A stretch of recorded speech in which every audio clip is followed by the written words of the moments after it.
Survei Carta Politika yang dipublikasikan hari ini menunjukkan sikap pemilih terhadap politik uang. Kita lihat grafiknya.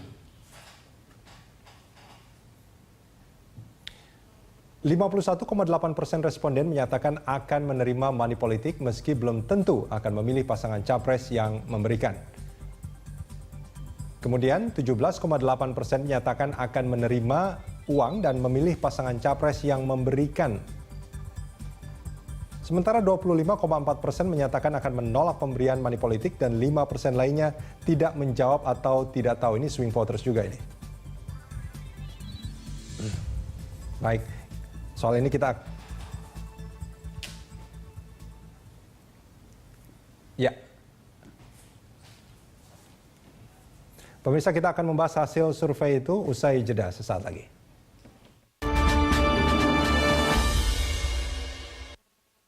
Baru Bolt Mobile Wi-Fi Super Smart, Easy Scan and Connect. Pilihan internet super cepat, menampilkan profil Bolt kamu. Bolt, ini baru internet gue, loh. Selamat siang pemirsa. Jurnal Siang menemani santap siang Anda. Kami persembahkan informasi dan berita terhangat hari ini. Peristiwa ekonomi, tentu memiliki polisi respon, politik, dan mengurus urusan kita masing-masing. hukum, Penelusuran lebih lanjut, kita harus memilih budaya, dan olahraga. Tim Kompas Indonesia lolos ke babak perempat final dengan status juara. Jurnal Siang hanya di Berita 1. Selamat petang pemirsa, senang berjumpa Anda dan sejumlah Jurnal Petang menyajikan beragam berita dan laporan penting sepanjang hari. lanjut hingga pagi hari. Dari pagi hingga petang. Juga laporan langsung dari tempat kejadian. terkait mantan Ketua Mahkamah Konstitusi Ahmad Mukhtar. Bahwa yang ini adalah proyek IKTP. Korupsi itu dimulai dari eksekutif. Jurnal Petang, setiap hari pukul 16.00 waktu Indonesia Barat, hanya di Berita 1.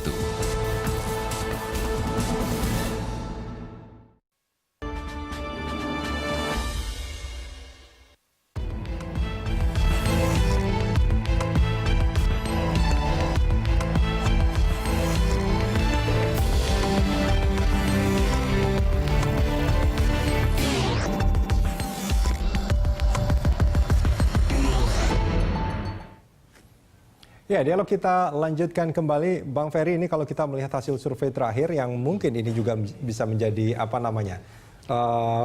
pandangan gitu ya. Masih ada sekitar 11% undecided voters. Tidak ada yang akan dilakukan oleh kubu Jokowi JK untuk... Saya tambahkan ya, kalau 11 itu kan sampai dengan 22 Juni ya. Kalau lihat survei yang terakhir itu, Carta itu yang paling akhir itu 6%. 6%. 6%. Dan kalau lihat sebelumnya sekitar 7%, 8%. Dan itu masih akan menjadi penentu dalam Pilpres nanti? Saya kira masih, karena selisihnya 3%, 4%, berarti 6% lebih besar dari 3% itu.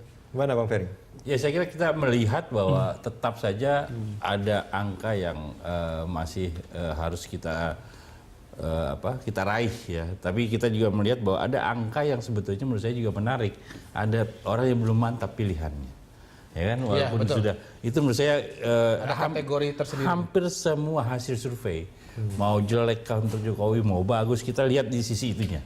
Jadi sehingga kita lakukan itu. Kenapa tadi saya katakan bahwa ada hal-hal yang menurut saya ini kan berbanding lurus dengan animo yang kuat. Animo yang kuat dari masyarakat untuk menggunakan hak suaranya. Ya kan? Bahkan kejadian di luar negeri saya kira di Hong Kong itu mencerminkan itu. Jadi menurut saya animo yang muncul itu akan besar. Ya, artinya hampir mungkin di atas 85% mungkin orang yang menggunakan hak pilihnya. Walaupun saya punya dugaan khusus ya. Itu karena paling banyak tuh saya kira etnis Jawa itu yang milih di Hong Kong itu. Nah, jadi saya kira ini agak bias kepada nomor 2 ini sekarang ini. Saya kira barangkali ini nakalnya ya. Nakalnya. Agak ini juga kalau begitu. Ini kan agak nggak objektif nih hari ini.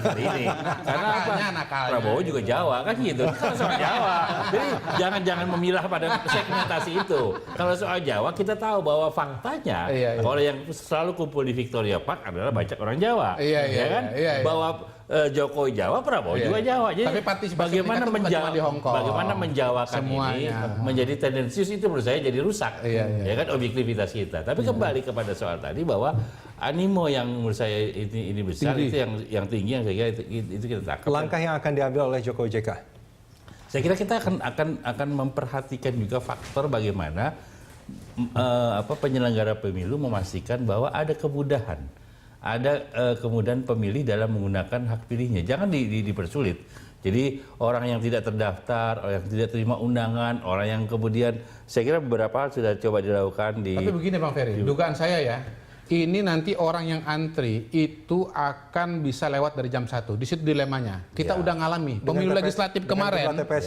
Pemilu legislatif kemarin sampai jam 11, jam 12, jam 12.30 orang banyak yang masih ngantri. Padahal tutup jam 11, jam 1 siang. Di mana saja itu? Dugaan saya ini tingkat partisipasi yang tinggi. Ini bukan cuma datang dari satu kubu, dari dua-duanya.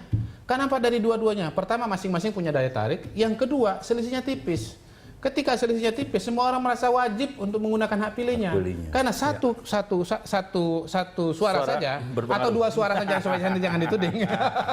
Satu suara, itu sama pentingnya, gitu. Oke. Ya, Mas Bowo tadi Anda mengatakan bahwa karena ini sudah di masa tenang, jadi tidak ada lagi yang bisa dilakukan selain berdoa. Iya, berdoa itu penting. Iya, itu penting. Selain mungkin berkunjung ke pesantren-pesantren. Jadi enggak, gitu. kita memang menyarankan nanti malam itu berdoa yang serius agar besok pagi. Doa bersama.